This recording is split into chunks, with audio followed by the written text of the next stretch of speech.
Sri Alfred Arthur. Honourable Chair, sir, thank you. This opportunity that my party has given me to participate on behalf of my state in the discussion for the budget of Manipur as well as the supplementary grants for 2024-25. At the outset, I would like to say when I first stepped into this hall of democracy, I swore an oath that I would bear true faith and allegiance to the Constitution of India as per law established. This is the same note that I used.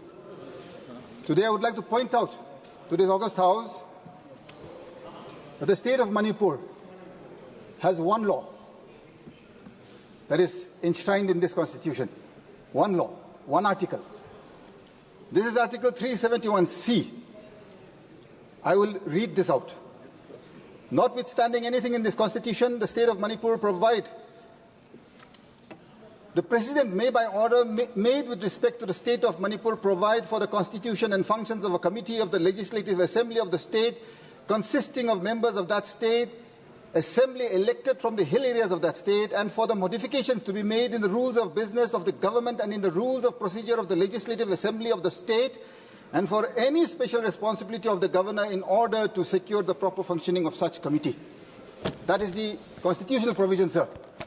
As per that, on the 20th of June 1972, a presidential proclamation by none other than the President of this nation, President V.V. Giri, issued a notification. This notification is very clear, sir. Again, there are many paragraphs, many schedules. Out of that, I would like to quote what is relevant to the budget.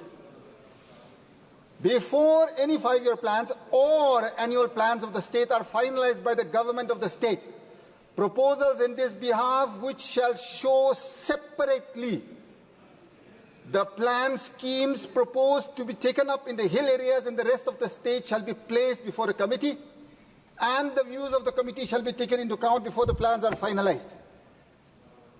Mr. Chair, sir, I have believed in this nation, in the Constitution. I am very certain that this House too believes in that. We have already bypassed the Constitution. When you, in the budget,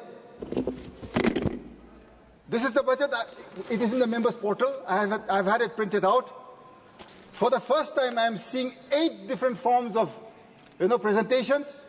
Normally, I have been in the state legislature, that is why I'm saying. This is the second budget session that I'm participating in this parliament. Chairman, sir, it is a very simple document. Demand for grants, for discussion. Why have you made it so complicated? What does the law of this nation say? It is very clear. So that disproportionate assets are not created between the hills and the valley. Hills, 95% or 98% are occupied by the tribals in Manipur. Speaker, sir, Chair, sir, when disproportionately assets are created, problems have to occur. It is my duty to bring forth before this august House if there are any anomalies, so that going forth, the paths will be straightened out. Mr. Chair, sir, in the fall of 2021, which is somewhere around from August to October, we have had the privilege of calling on the Honourable President, who was Mr. Ramnath Kovind, the Honourable Home Minister, who was then also Mr. Amit Shah, the Law Minister of the nation, who is the Parliamentary Affairs Minister today, and on behalf of the Honourable Prime Minister, we met Mr. G. Kishan Reddy ji. We placed before them the problems that are being faced in the state of Manipur with regard to administration of the hills. I was very, very certain as part of that delegation, it was a full delegation of the Hill Areas Committee. When we met all our esteemed leaders of this nation, we were assured that all our grievances would be looked into. I never, ever in my life felt that though the state of Manipur may have made it a nominal provision, I never expected that the Union of India today, when we are at a position or in a position to ensure that the legislation of business with regard to the budget of Manipur is clearly as by law established, we have not yet adhered to that, Mr. Chair, sir. When you go into the budget, I have already chaired 6 meetings in the district level Disha committees. The marginalized and the poor of our nation, so is also my constituency, Mr. Chair, sir. They survive on Narega. You know the status of Narega today. These are reports from the district collectors in the Disha meetings from all departments. 2023-24 Narega ka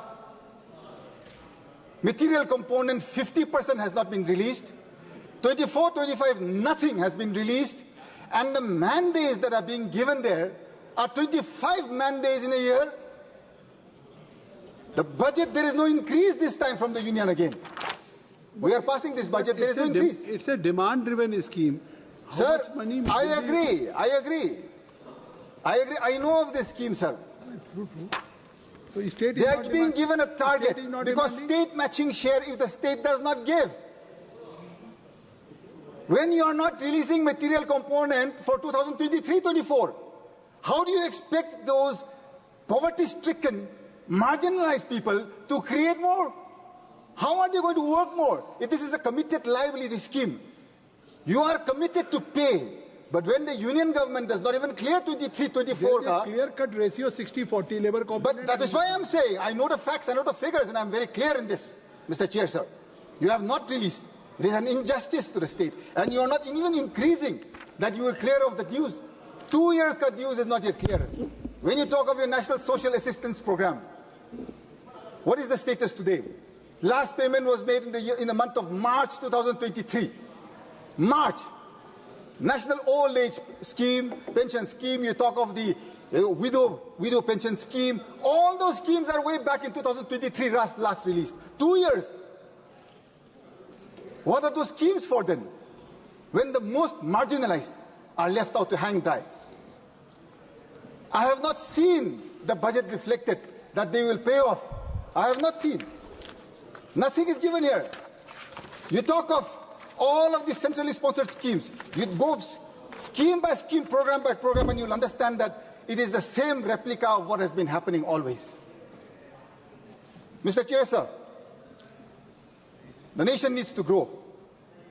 Manipur is the lowest per capita income generating state in the nation. In the nation, I repeat. Why is this?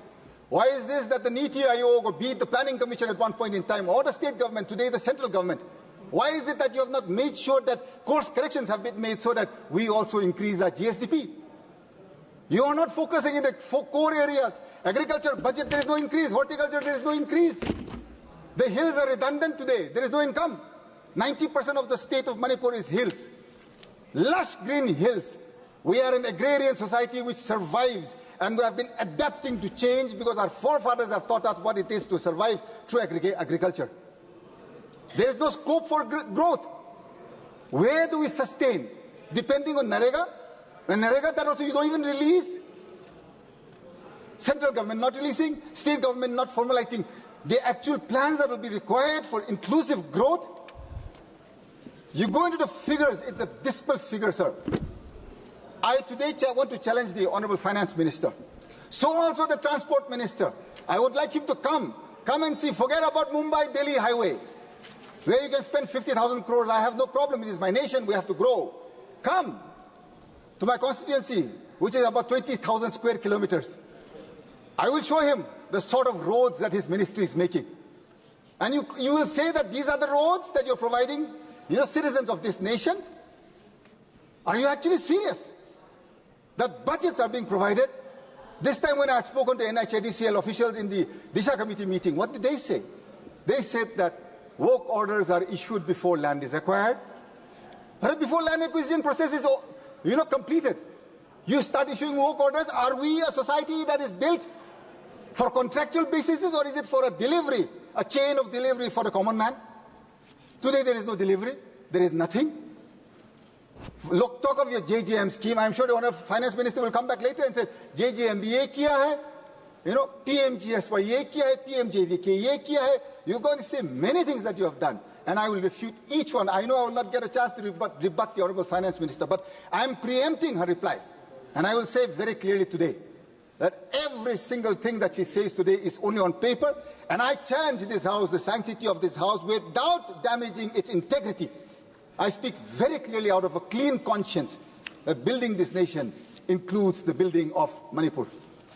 If you do not want to build my state, then you have no right to govern it. What has happened to my state today? Who is responsible for this? I know you have imposed President's rule today. What has happened to the man who was running the show for nearly 2 years? Is he behind bars? The least I expected was for an inquiry to be initiated, because the whole world knows he is on tape speaking that he initiated this entire crime. Is it not shameful that the head of an executive of a state can execute such a gruesome crime and yet remain unscathed? I did not expect this, Mr. Chair, sir. I have had more faith and hope in my Prime Minister and my Home Minister. Today, it is diminishing by the day. There is still time, and my conscience is clear. Believing in a law that is enshrined in our Constitution, believing in a nation that goes by the rules of law, not by appeasement, you don't have a right to bring in legislation whenever you choose if it is not for the people.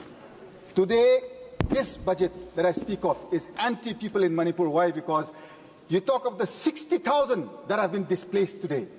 All of their homes ravaged, burnt, broken, damaged, they're all displaced. There is no reflection in the budget for those displaced. The damage I hear, which was done by separate entities, has crossed 20,000 crore. I do not see anything of that sort. The entire budget is not even worth that.